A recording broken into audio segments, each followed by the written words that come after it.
बायकोच्या आडून सर्व उद्योग करणाऱ्या आणखी एका मंत्र्याची 6 महिन्यात विकेट पडणार. पक्षाच्या बैठकीत सुप्रिया सुळेंचं सूचक वक्तव्य. सुळेंचा रोख नक्की कोणाकडे? चर्चांना उधाण.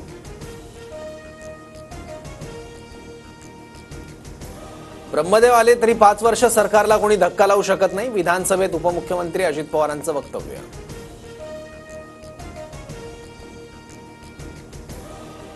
इथे फक्त छत्रपती शिवरायांचंच महिमा मंडन होणार. औरंगजेबाचं उदात्तीकरण नाही. मात्र कबरीला पुरातत्व विभागानं 50 वर्षांपूर्वी संरक्षण दिल्यानं दुर्दैवानं सरकारलाही ते देणं अनिवार्य. मुख्यमंत्री फडणवीसांकडून स्पष्ट.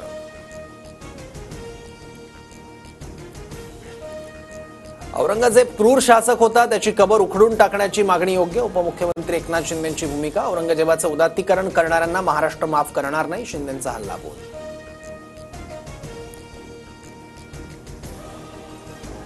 बाबरी मशिदीची पुनरावृत्ती करण्याची हीच वेळ. समझने वाले को इशारा काफी है. औरंगजेबाच्या कबरीवर नितेश राणेंचं भाष्य.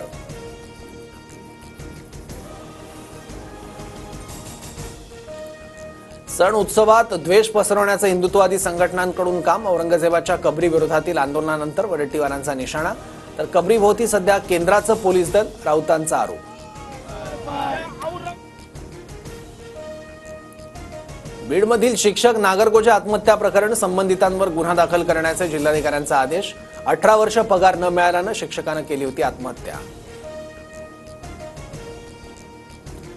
ऊसाची एफआरपी टप्प्याटप्प्यानं नाही तर एक रकमीच देण्याचे कोर्टाचे आदेश. राज्य शासनाचा उद्देश मुंबई उच्च न्यायालयाच्या खंडपीठाकडून रद्द. राजू शेट्टींच्या याचिकेनंतर कोर्टाचा शेतकऱ्यांना मोठा दिलासा. कथित टोरेस घोटाळा प्रकरणात अखेर आरोपपत्र दाखल. हजारो गुंतवणूकदारांची फसवणूक करणाऱ्या कंपनीविरोधात आर्थिक गुन्हे शाखेचं आरोपपत्र.